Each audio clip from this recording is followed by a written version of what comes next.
Now it's time for Inspirational Women, and my guest, Dr. Sanam Hafeez, a neuropsychologist in practice in New York City. Dr. Hafeez is also a mother of young sons. She's a wife, a daughter, a friend, so dealing with life situations such as most of us are. And it is the neuropsychologist who looks at all that is happening and is concerned about the coping mechanisms some people will choose. Let's meet Dr. Hafeez to learn of some constructive ways to live life today and into the future. Dr. Sanam Hafeez, good morning. It is really so wonderful, such a gift to have you join us today. Thank you so much for bringing me on. Well, I am very grateful, as I said. We're having a conversation. You're in New York City while I'm on the West Coast. How are things where you are? How are you doing? I'm doing well. My family's doing well. I know some people who have they've contracted the virus, and fortunately they've recovered, or at least they've come out of it. It's just a very scary time. I mean, this is it's surreal to be in New York City, and every time I have to get on the road, which is almost never, but it's just kind of dreamlike to see New York City so completely almost abandoned. The streets are completely vacant. There are no cars on the road. It's just a scary time, and it's there's something just very poignant about this because New York City's been hit before. I mean, I was much younger, but 9/11 happened. But this has just a different feel to it. But people are doing their part. People are staying home. And a lot of, goodness has come out of this when you look around, you see a lot of people volunteering and, doing good things. Yes, it is during hard times that we often see the best in us coming forward. Right. And yet, part of the big reason that we're having this conversation this morning is when these circumstances, this kind of time affects different people differently. One of those big cases is the use of alcohol and how that seems to be on the increase. You have noticed that, is that right? Oh, absolutely. Yeah. I mean, even before a lot of this increase came up and people were talking about this, it was one of my first thoughts. I said, people who struggle with alcohol and substance abuse are going to struggle with it a lot more because, all the calls that I get, and I still do some telehealth work. I get a lot of emails. I've been doing a lot of media work, live question and answers. And the thing that keeps coming up, almost like a theme, is that people are struggling with things that they always struggled with, just at a higher magnitude. Do you know what I mean? Like, yes. If you're struggling with alcohol consumption or even, let's say, pot use, or you're struggling with, anxiety or anger issues, you were always struggling with that. You were just somehow managing and coping, and now it's almost like all the filters have been taken off, like the buffers have been pulled away. So alcohol use is just one of those things. People end up falling back on it if it's always been a method of coping. And right now, that one thing I will be honest about, I don't care who you are, how mentally strong you are, we all need something to help us cope with this. It's a tough time. So that is a good awareness. That's an excellent tip to have that awareness that we need something to help us cope and to then be aware of what it is that we're going to choose. Right. Like, are you having an entire tub of ice cream? That's a way of coping, not the healthiest way of coping. Are you, drinking a bottle of wine a night? Probably also not the healthiest way of coping, right? So being aware of some of our tendencies or pitfalls is very important. I talk a little bit about scheduling time in, almost behaving as if you had to go to work and your children were going to school and you had to have dinner dates. There has to be some sort of a schedule, some paradigm for us to follow, or some of our more basic, primitive sort of instincts tend to take over. It's just the way we're designed. We're designed to self-protect. We're designed to cope in whatever way makes us feel best, fastest. And alcohol can sometimes do that. But then you have poor sleep, You may not be able to wake up for your 9 o'clock meeting. You may not be able to get your kids up if you have them, or work with them during the day because you're exhausted, right? So there are these lingering effects, and you see it on your face. It starts to, wake up puffy. You wake up tired. Your skin looks, flushed and dull. I mean, there's just so many effects, that sort of are immediate. Not to mention, long-term liver damage and damage to your health. And the most important thing, in the midst of a time where we need our immunity, it lowers your immunity. Alcohol makes you more susceptible. And that's such a critical thing at any time, of course. But right now, because of the impacts of the coronavirus on breathing, on our lungs, and how our immune system ties into all of that, very Right. critical. Absolutely. Exactly. And so, very interesting that you're saying we need to have a schedule. Perhaps initially frightening as it may have seemed, or maybe it felt like, oh, we're getting kind of a vacation. I don't have to drive into work every day. But as the reality sets in, and I imagine it's, whether you're an individual, a single person, or whether you're in a family atmosphere, they both have their challenges.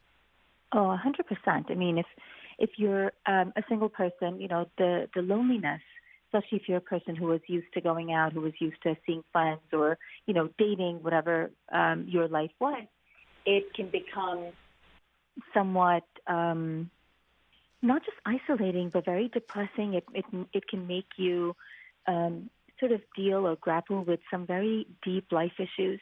What is this? You start evaluating your old relationships. You start looking into what you might be doing wrong or how you might come out of this stronger, which are good things, because, self-growth can be one of the best things that can come out of this quarantine, crisis pandemic situation. But often, when people are faced with some of the darkest things about themselves, their instinct is to do something to make themselves feel better. And alcohol is such an available, easy, present substance, right? Yes. It's easier than doing self-work, right? No one wants to dig up and fix, very, very internal processes. It's just so much easier to pour yourself a glass of wine. Also, if you're single, you probably have a lot of friends inviting you to these, Zoom happy hours, right? Virtual happy hours. And it makes you feel like it's okay. It's fine. My friends are doing it. What's one glass of wine? What they might not know, and they might be doing it as well. When you hang up, you're going to have another 3 glasses of wine or 4 glasses of wine, right? So that's where it starts to get into this gray area. I had a Zoom happy hour a few nights ago, and one of my friends was in California, so it was a lot earlier for her. And I said to her, so a couple of our friends were drinking, and I just poured myself a soda. I said, it's kind of like it's 10:30 at night. I'm not going to have a drink, And it's okay to say that. You can have a glass of Coke. You can have water. You can have a cup of green tea. It doesn't have to be alcohol, and you don't have to feel, there's the social pressures. It's amazing how we're built as people. The social pressures don't ease up just because you're not physically present. Everyone's posting these pictures of Zoom happy hours. Well, I should too. And no one wants to be left out. And it's definitely, alcohol consumption has always been somewhat, not necessarily always instigated, but definitely encouraged because of social or peer pressure. And you would think that during this time, when the connections are virtual, that the pressure, I'm thinking the pressure should be a little lessened than when you are person to person and you feel stymied as to, how am I going to look? How am I going to sound? Am I going to say the right thing? But the pressures are the same, are they? Well, I wouldn't say necessarily that they're the same. They're different. They're not necessarily the same as, let's say, being in a bar or at an event or, a party, but, wanting to join in and connect with other people. There's an intense need to do that. If everyone's drinking, you feel like, hey, why not? But, for you, that might open a can of worms, or it can sort of unleash, a dam. And people just need to be aware of this. They need to be aware of their own drinking habits. it's good to have boundaries around everything, but especially things that can turn into vices, that can become problematic. My father used to love his whiskey, God rest his soul. And sometimes, some nights I'd call him and I'd say, Dad, what are you doing? Having a glass of whiskey or wine? He'd say, no, it's Thursday. I don't drink on Thursdays. He knew he loved his whiskey. And he had these nights. He would say, I'm only going to drink on like Friday night, Sunday night, and maybe, and that's it. And I guess looking back, he was a very disciplined man. He liked to work out. He had, he loved to write. He loved to go to his job.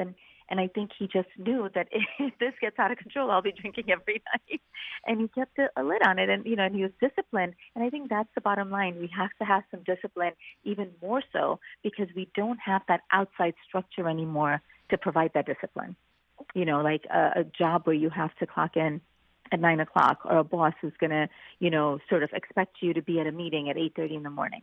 And when that falls away, it's okay to be in your pajama bottoms, but now I think we're getting in that phase where it's actually better not to be in your pajama bottoms. Like, get up in the morning, take a shower like you normally would, put some clothes on. It's okay to be in jeans or, tights. You don't necessarily have to wear professional clothes, but at least it makes you feel like you have something to do. But the other thing is that people are also struggling with a loss of job or, being laid off, and sort of just facing financial difficulty if you run your own business or you're a freelancer. So there's so many reasons and stressors that make it somewhat okay to seek out alcohol. But the problem is that if you're doing that, it actually is counterproductive. You want to be able to come out of this and try to get another job if that's what's going on, or try to get your business back up and running. And alcohol is, it's completely the contradiction to that kind of productivity. Right. It's just going to undermine us further, create, as you were saying, the physical problems with our health, but also, there's the layer of the mental problem too. Yeah, I mean, like I said, it wreaks havoc on your body in so many ways. Your sleep cycle, your immunity, but it also compounds on anxiety, depression, the things that you're already dealing with. If you're in a relationship, in a marriage, in a partnership, your fights are more likely to be nastier, more impulsive, and less resolution. So alcohol is just it's a bad mix if you're doing it all the time. And if you have kids at home, then even more so, because you can't be present for them. You might act out, and they're now at home all the time watching this, right? So there's just so many factors to consider. And that then, when we think of family members present as well and alcohol in the mix of that, then we can see where there might be abuse happening, initiated or increasing.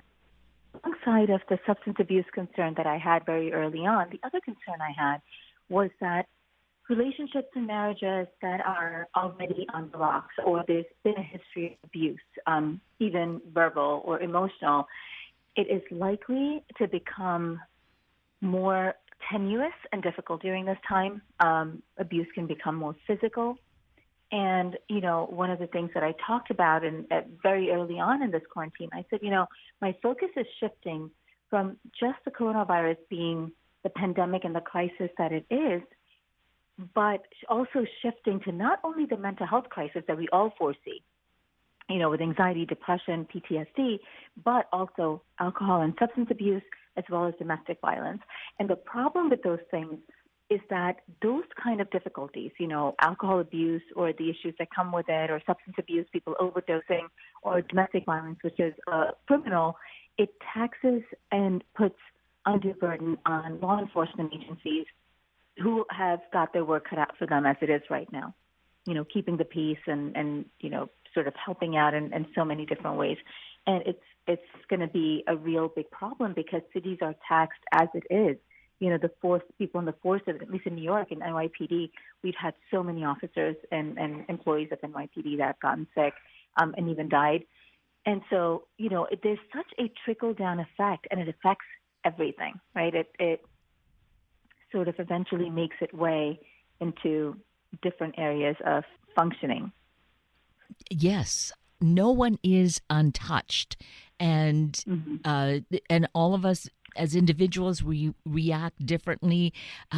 In having these conversations, my hope is that we get that awareness heightened, thinking about how we might do things more constructively. Now, I think some of us are stronger than others and maybe a little more self resilient, but if people are needing more assistance and directions, what do you suggest, Dr. Hafeez? Several things. I think, the easiest things are things you can do at home and for free. So setting up a schedule, scheduling in a walk, even light stretching. If you can't make it to like one of those, you want to do something on Zoom, do one of those Zoom exercise classes, take a light walk, prepare yourself a couple of snacks that you have something to munch on, keep in mind that a lot of, alcohol or substance abuse has a lot to do with oral fixations or wanting to put something, in your mouth just to chew on or just to sip on. And I feel like if you have some alternatives and that, something healthy, like, let's just a couple of grapes or, cheese and crackers, I think it would help sort of that craving. Mm-hmm. You can schedule in, you could text, some close family members or friends and say, hey, you want to hop on the phone today and say hi? What time works for you? And this way, someone's waiting for you to call. And if you have a witching hour, people who at like 6 or 7 start itching for that drink, maybe schedule one of those calls then because it gives you something to do and say, hey, you want to chat while I quickly make myself a meal or, do you want to watch this show together? There's so many different things you can do. But if that's not enough, if that's not going to cut it, then reach out to a psychologist or a psychiatrist or a therapist. A lot of these people can treat you and do a lot of good work via phone or Skype or Zoom or FaceTime even, because, that's the one type of health profession where someone doesn't need to check you for a lump, right? You don't need to necessarily be physically present. And those practitioners are available, and you should take advantage of them. But there are also free resources in your city or state of, I know in New York City, I volunteered to be a mental health professional for the governor's office. And they still haven't called on me because they said that 14,000 people applied and they have that many volunteers. So there are services available right now that you should be taking advantage of if you feel like you need them. So just an aside on that, isn't that incredible to see this outpouring, that desire to want to help? So help, just know, I think that's, one instance. I'm sure it's multiplied across all the states. Absolutely. I mean, this is what I was talking about earlier on, this outpour of altruism and the spirit of volunteering is so touching to me. Every time I get that email, we've had over 14,000 volunteers, psychiatrists, psychologists, mental health experts wanting to help. And it's so heartwarming. I remember, again, I was very young, but I'm not very, very young, but young enough to also remember 9/11. And, New York City is it's a beautiful, beautiful city, and the people are wonderful, and everyone, even though they're scared for their own lives, are doing amazing things. And it kind of goes back to sort of protecting yourself against some of these things, like falling victim to, substance abuse or alcohol abuse. If you can do something for someone else, if you can feel needed, or you can feel that someone else is depending on you or relying on you, it gives you purpose. It gives you something to do. So maybe you don't go out and volunteer in person, but there are things you can do. You can package food up, or you can, do things for a food drive. You could donate money. You could, host some kind of a class, a meetup group. Just do something where you feel like your life has purpose and you can do something for someone else during this quarantine. Right. And it occurs to me, as we do something for someone else and we feel good about that, to look for these online resources too. Find someone who could could listen to us, or just even do some reading. Like I feel following you, finding information from your website, from your Instagram, is a good resource as well. Oh, absolutely. I've been responding to emails, while saying, look, this is not medical or mental health advice because, we don't have a relationship, but I'm happy to do it. My website is www.comprehendthemind.com, and you can find me on Instagram at Dr. Sanam Hafeez, one word, DrSanamHafeez. And if you write to me, I can help you. I can guide you to resources that might be available.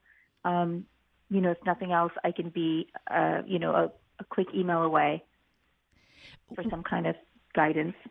And see, I think that sort of encouragement. So if we feel isolated or alone, even if we're in a family, we can feel isolated, that is a lifeline you're offering, and maybe then encouraging direction to someone who's a little closer at hand ultimately.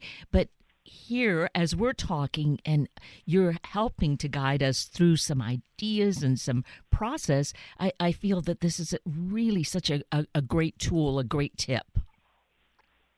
Thank you very much. I mean, I would hope so. I feel like everyone feels like there isn't anything out there that they can use, but there is. There's a ton of resources out there, and this would be a good time to employ them.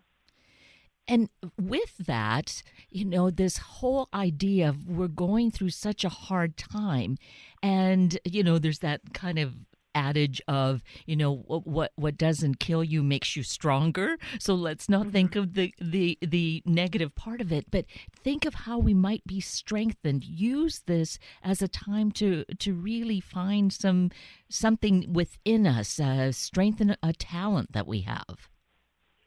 Oh, absolutely. I mean, I actually read a piece this morning from the Wall Street Journal. It was very interesting, and I think it's actually quite true that there are some people who can come out of crisis situations even stronger, and it's called post-traumatic growth, which is an interesting concept. Right. And it basically talks a little bit about that. You can't come out of anything stronger if you don't deal with it. If you don't deal with some of the difficult things that come up, that self-growth has to come from introspection. It has to come with facing what's on your mind, what your tendencies and pitfalls are, and dealing with them and saying, okay, how do I correct this? Making a plan, writing down your goals. Small goals, big goals. Small goals can just be literally, what do I want to accomplish this morning? How many calls do I want to make? Should I write this email? And feeling overwhelmed by it, when you write it on a piece of paper or make a note on your phone, then you have some things that you can check off and say, yep, done, got it, did it. And it feels great. It's very reinforcing. And then, if you think you need to seek out help, whether it's even a trusted confidant, a good friend, a family member, that person can help you sort of understand why you feel a certain way or what, and maybe give you some objective opinion about something. But a professional can really, really help out.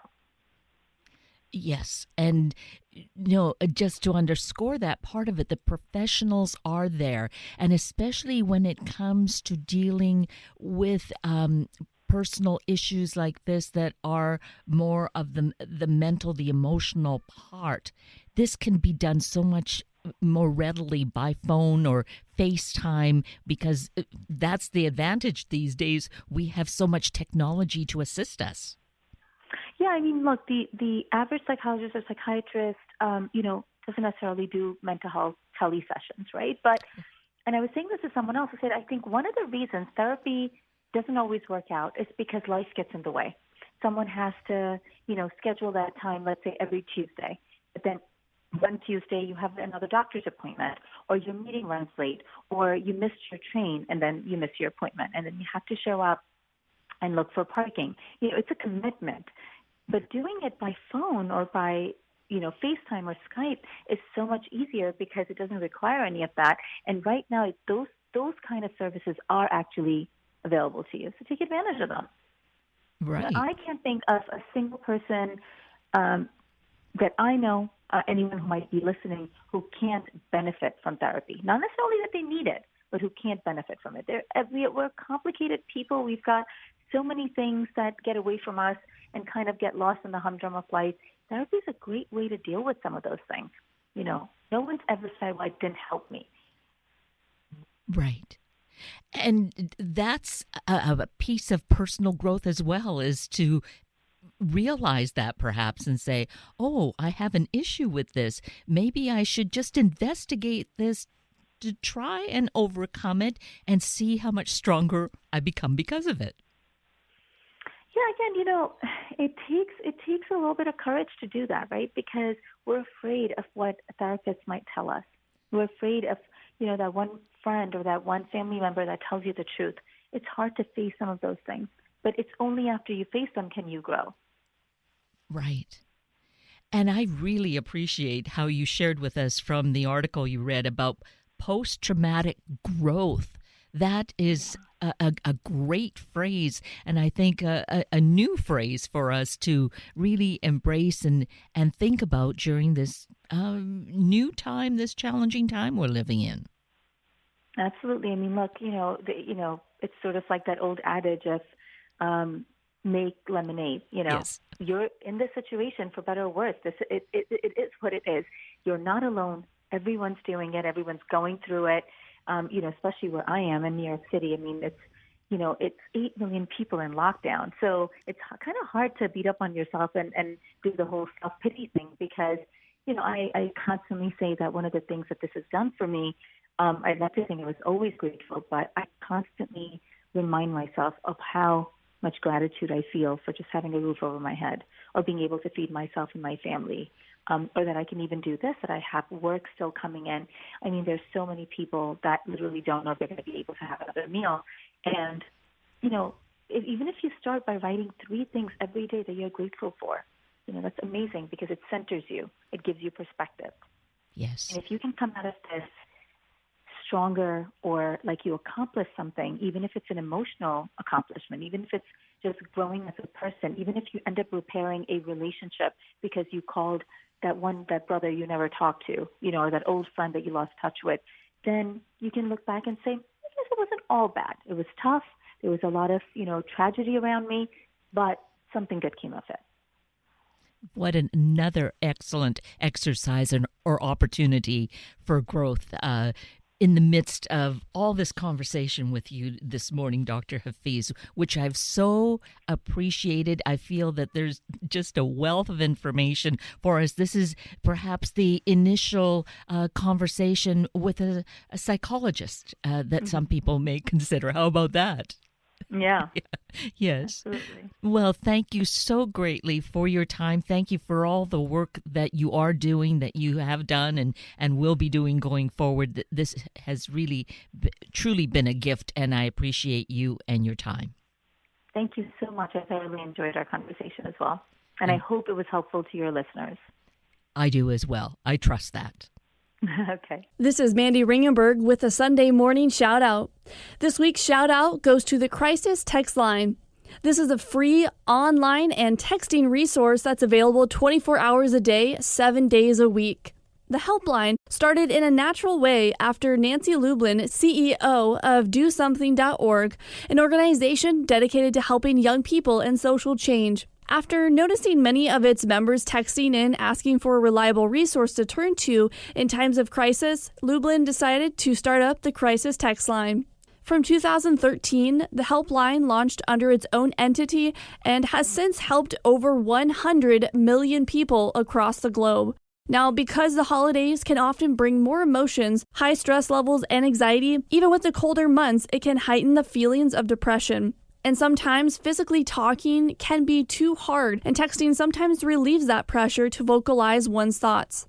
The Crisis Text Line offers a ton of helpful insights on their website. They include symptoms on how to spot and manage anxiety, loneliness, depression, even topics including bullying and how to handle stress and anxiety in school. According to their website, the greatest need for a counselor is between 7 p.m. and 3 a.m. If you want to volunteer to help, just visit their website and they will provide you with extensive online training. In 30 hours of training, you'll walk away knowing reflective listening, collaborative problem solving, and crisis management. To reach out and get assistance, U.S. residents can text HOME, that's HOME, to 741-741. The helpline is also available in Canada. To use the text line for Canadians, text HOME, again, that's HOME, to 686-868. This resource is also available internationally. For more information on how to volunteer to become a crisis counselor, learn more about important mental health and social issues, or maybe even watch the CEO's TED Talk and how she has experienced starting the helpline, visit their website. That's www.crisistextline.org. And with that, we're at the end of a very full hour of Inspirational Women with Dr. Sanam Hafeez and Sunday Morning Magazine with Jack Kerfoot. I'm Kate Daniels, your host, and I greatly appreciate your sharing this hour with me and these special guests. For details you might have missed or information you'd like to know, please just send me an email, kated@warm1069.com, and I will get right back to you. Also, if you'd like to listen again or share these important stories with your family and friends, find the podcast on our Warm 1069 webpage. Just click on the podcast tab and look for the show and guest names. I now wish you and your family a day of seeing what we may want to strengthen within ourselves. Have a week of the same, and then please plan to join me again next weekend for another hour of Sunday Morning Magazine and Inspirational Women on Warm 1069. Good morning.